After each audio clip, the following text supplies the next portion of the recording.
सुबह का टाइम है और मैं आरएलबी के प्रोडक्ट से नहाने के लिए जा रहा हूँ।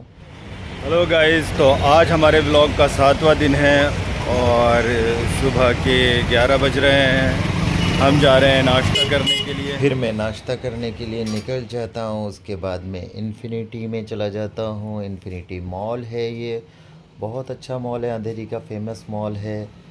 फिर यहाँ पे मैं देखता हूँ कैप्सूल लिफ्ट लगी हुई है।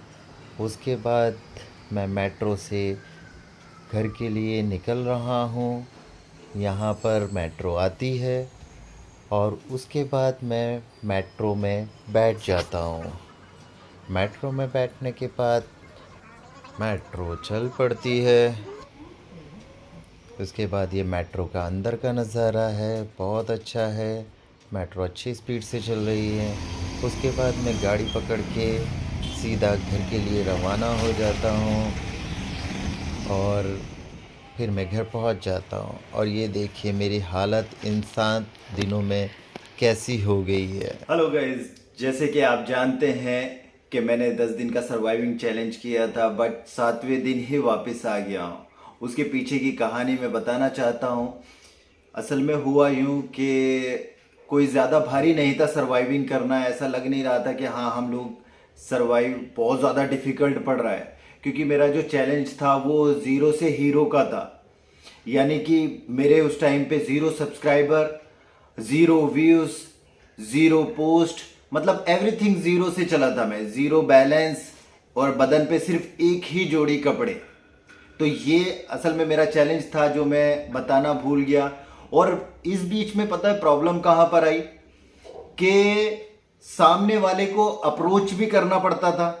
रहने का कोई ठिकाना नहीं था। ठिकाने के लिए भी हमें रात गुजारने के लिए देखना पड़ता था, फूड के लिए देखना पड़ता था। उन सारी चीज़ों में मेरा माइंड हैंग होने लगा था। किस तरीके से हो रहा था? मॉर्निंग में उठो, सबसे पहले रील बना के उसे पोस्ट करो, फिर शेयर करो, पहला काम। दूसरा काम, जहां जहां पे हमें लग रहा है कि ये व्लॉग में काम करेगा, तो वो फिर आप जानते कि रील ऐसे सीधे मोबाइल में बनते हैं और जो पोस्ट वगैरह रहती है या व्लॉग वगैरह रहता है वो आड़े में। तो पहले रील बनानी पड़ती थी, फिर पोस्ट के लिए शूट लेना पड़ता था, फिर उसके बाद हमें सामने वाले को अप्रोच करना पड़ता था कि भाई हमें कुछ बेसिक नीड जो है वो हमें प्रोवाइड करो। फिर उसके बाद शाम में वापस आके एडिटिंग करनी पड़ती थी। एडिटिंग करने के बाद उसका थंबनेल बनाना पड़ता था। थंबनेल बनाने के बाद उसको पोस्ट करना पड़ता था। इन सब में इतने टाइम चला जाता है, आपको पता है। रेंडरिंग करने में जब एक पोस्ट एडिट होके रेंडरिंग करते तो उसमें काफ़ी टाइम चला जाता, और हल्का सा भी किसी का कॉल वगैरह आ जाए या मोबाइल बंद हो जाए, उसके बाद वापस रेंडरिंग में डालना पड़ता था। तो दिमाग कैसे बिल्कुल हैंग होने लगा था।